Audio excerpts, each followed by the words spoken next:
The heavy downpour across the country continues to inflict pain and devastation in various regions.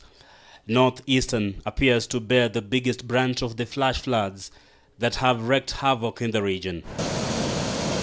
This is Garissa-Modogashe Road, rendered impassable by the unforgiving floods. Regional Coordinator John Otieno toured this area today to assess the extent of the damage as the need for humanitarian aid grows. The road has been severely affected by the floods. The road has been cut off. You cannot move from Garissa to Modogashe. And it has been cut off in 4 sections. At Jirango, the road is completely cut off.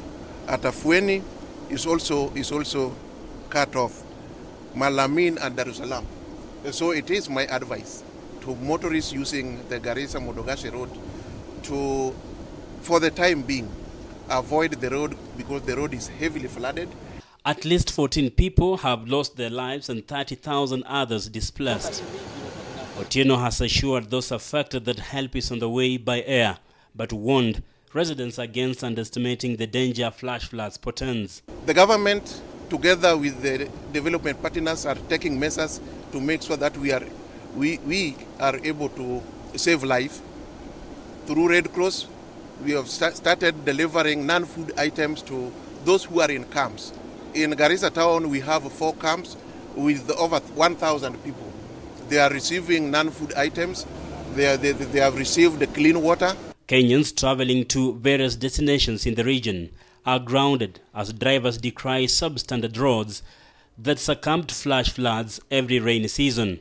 Sasa vile tulikuja tukakuta maji ni mingi, tukaovea kama ile kaposhi ni kadogo liko kamebaki, labda tukamekuwa swept away. Tukasimama hapa sasa. Sasa tukiwa hapa ndio tukapata ripoti ya kwamba Jilango hiyo kadaraja sasa imeenda hiyo. Tayari already wacha hiyo ingine sasa imeenda. Anda bajia. Tunaona barabara mvua imenyesha. Barabara imeharibika, gari ipitiki. Na tumehangaika tuko na watoto. Mandera County alone has lost 7 people and towns like Elwak submerged by floods, forcing residents to find alternative shelter. The situation is further compounded by a broken down transport network. Si mara kwanza ndio imekatika. Ni mara ya pili imekatika. Sasa hii mzigo sasa tutapeleka wapi? Mzigo ndio inaharibika hapa na tunaenda Wajia, kutoka hapa tena mpaka Wajia, barabara imekatika kila mahali. Timothy Simwa, K24 TV.